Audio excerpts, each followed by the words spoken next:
Traditionally served as a celebratory cake in France, but becoming more and more popular in the UK, the croquembouche is the perfect addition to any dinner party. It literally translates as crack in the mouth, which is what happens when the crunchy caramel gives way to the gooey, creamy profiteroles. It's absolutely delicious, makes a great centerpiece, and if you follow our step-by-step guide, is really easy to make. Okay, so first of all, you'll need to make your choux pastry for the profiteroles. And for a good recipe, we'd recommend looking at the choux pastry recipe page on our website. Once made, spoon the mixture into one of our get-a-grip icing bags and pipe out around 75 buns onto baking sheets. Place in a preheated oven for 20 minutes, then remove and pierce each one with a skewer.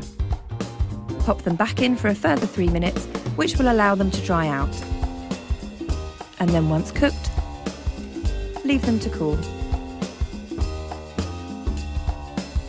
Next, it's time to make up the crème patisserie filling. So to start with, pour the milk and vanilla bean paste into a pan and simmer.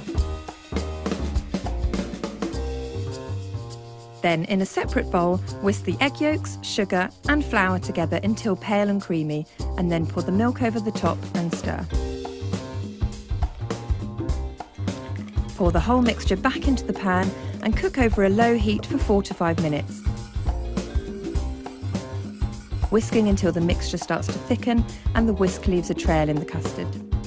Remove from the heat and then pass through a fine sieve into a bowl. Cover in cling film and then make sure you leave to cool.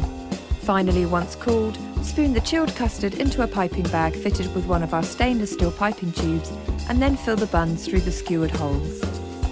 Take the liner and place it so that the long curved base is closest to you. Gently bring the two sides of the cone together and then pop the tongues firmly into place. Place the cone into the base plate and add the top cone to complete. If you wanted to make a smaller croquembouche, you can turn the cone upside down and then fill with your profiteroles from the inside. The next job is to make the caramel that we'll use to stick the buns together, and this is the key to getting the whole croquembouche right. To do this, place the sugar and water in a clean pan and dissolve by stirring gently on a low heat. This quantity will make slightly more than you need, but will ensure that it retains the heat better and therefore save you having to keep reheating your caramel. Once it's all dissolved, raise the temperature to boiling, but be really careful not to stir.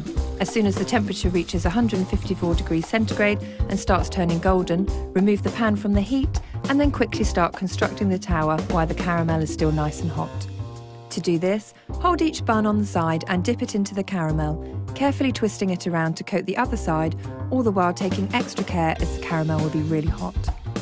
Arrange the buns around the base of the mould and keep working upwards in layers, using the caramel to help stick them all together. Once you've reached the top, you need to leave the caramel to set for around half an hour.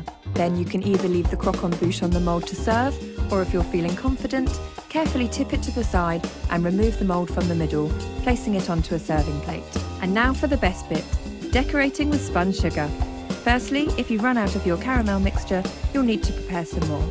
Once you've done that, place 2 wooden spoons over the edge of the work surface and lay plenty of sheets of paper on the floor underneath to catch any drips. Dip a fork into the caramel and flick to throw the caramel over the spoons to create the strands. Repeat this until you have enough strands to drape around the croquembouche and then decorate with wafer daffodils.